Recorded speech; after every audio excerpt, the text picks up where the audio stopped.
Alright, magandang araw sa inyo lahat dyan, no? Mga Davaoeños.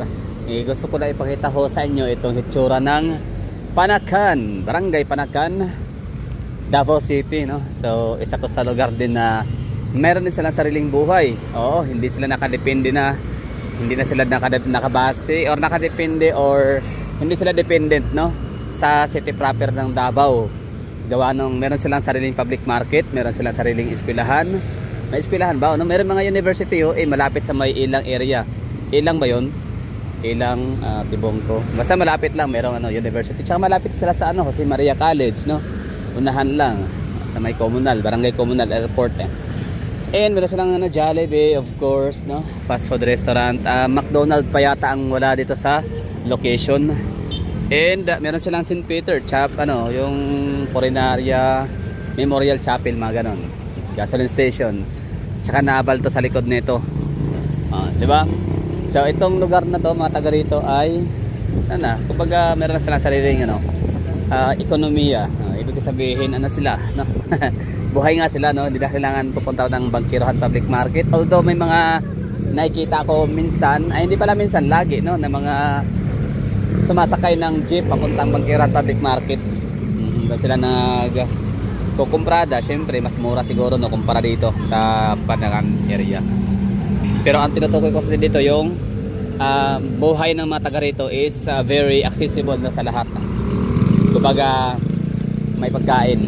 Yan naman talaga pinaka main factor na hinahanap talaga, kinoconsider ng mga residente, mga naglilibatan, naninirahan, nangungupahan, yung mga nagma-migrate, no. So may hospital ba rito? Kung meron bang hospital sa lugar, meron bang eskwelahan, meron bang public market, may mga clinic center, gano'n, no? May mga convenience store ba? So the answer is meron, of course. May mga sasakyan, marami, highway nga sila.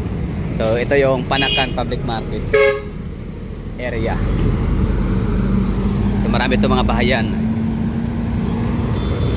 So itong Panakan Public Market is Panakan, public market na.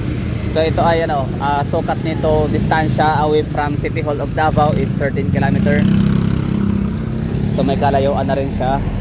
So sabi nga nila, kapag ma-implement na yung Davao bus system dito sa amin, or yung SPBS, no, highly prioritized bus system,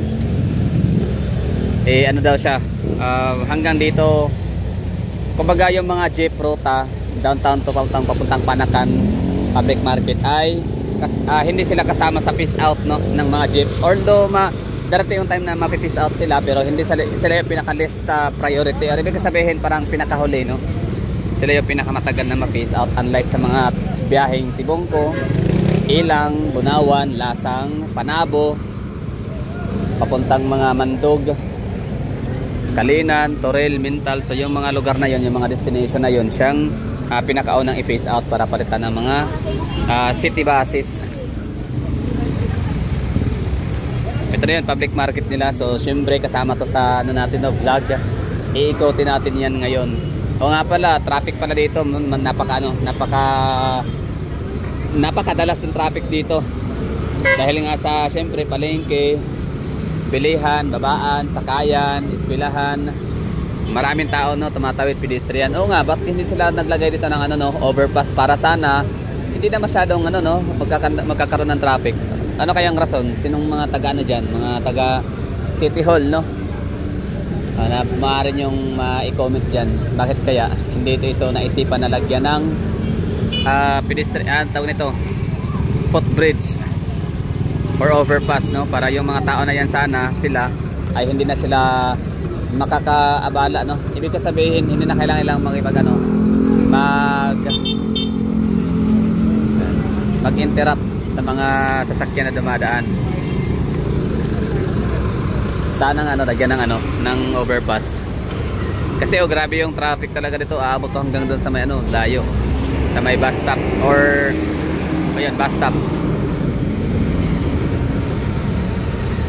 Ito yung Panakan Public Market. So puntahan natin, pasok tayo dito at nang maipakita ko sa inyo ang mga paninda, itsura.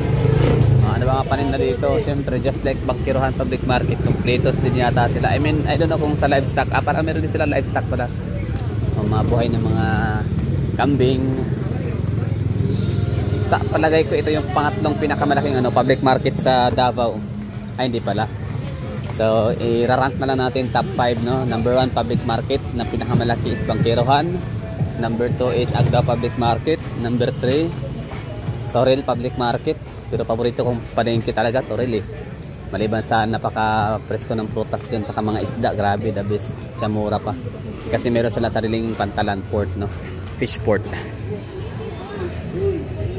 So, Bangkerohan Public Market, Agdao, Toril, and Kalinan, no? Pwede. Pang-5, Mintal. Hindi. Maliit lang ang Mintal. So, I'll go for Panakan. Panakan Public Market. Pang-5. Ano yung pang-6? So, kayo nang bahala dyan, no? Magdagdag. Pwede nyo ako i-correct. Akin lang, palagay ko lang din naman yun eh. Pero shareable na tayo dyan. Bangkerohan Public Market. Yan. Number 1 talaga yan. Ito yung loob. O, di ba? At least, no, nakapag-ano na rin tayo, nakapagala tayo sa Davao City na medyo may may kalayuan na sa city kasi puro lang tayo downtown area. So at least nakapunta tayo dito. Diba sa sa mga hindi taga Davao City, tapos pag meron kayong kakilalang taga Davao na lugar nila taga Panakan, taga Barangay Panakan, eh siyempre malayo yan, no? 13 kilometers away from the City Hall. City Hall is ang downtown area namin, ha. Doon makikita yung natin, butihing mayor na si Mayor Basti Duterte, acting mayor. So baka meron kayong mga kamag-anakan na nakatira sa Panakan and tatanong niyo sa akin, or kung nagtataka kayo kung gaano kaya yun kalayo, saan banda yun sa Davao. So ang kanyang lugar ay matatagpuan siya sa may south area or southern portion of the Davao City. Ang kanya namang distansya ay 13 kilometers away sa City Hall of Davao downtown area. O, umikot lang tayo, tapos labas natin dito ay highway na. Shout out mga taga Panakan. Tanong ko sa inyo dyan, anong naging rason, kadahilanan bakit hindi lagyan ng overpass ang inyong highway?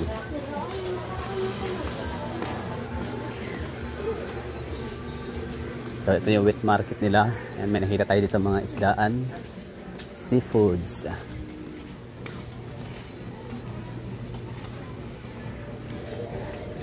Yan, isda.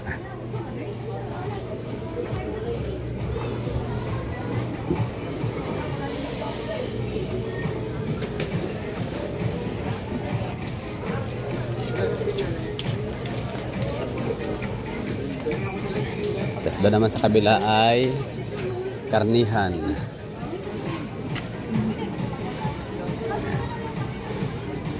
Karnihan area.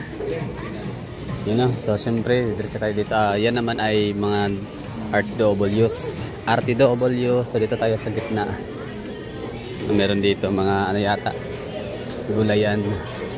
I mean yung gulayan pala, tapos sa doon pinakadulo. Yun yung gulayan area. So baka dito is mikos-mikos. Hindi na kayo hindi ako magtatanong kung magkano yung mga presyohan dito. Baga tour lang tong sa atin, no. Lakwatsa lang kung baga badaan, pasilip pa.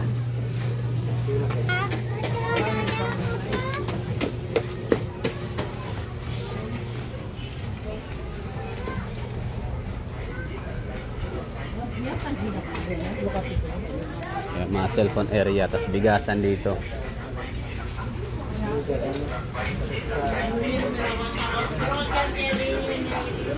Okay na, no? We're done. Tapos tayo mag-ikot.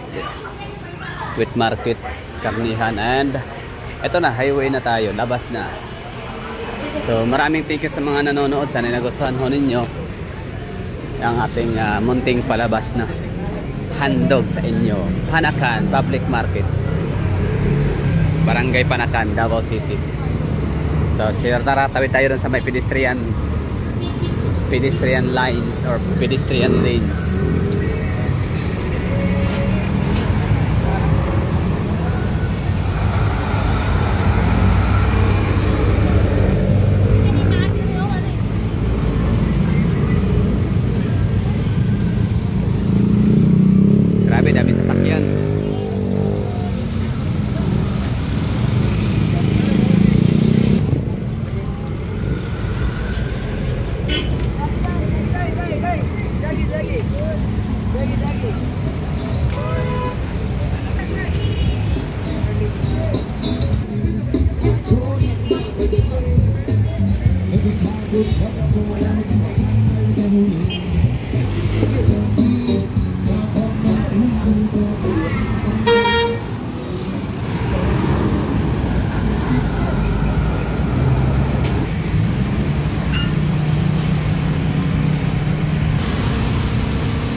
Grabe traffic, no?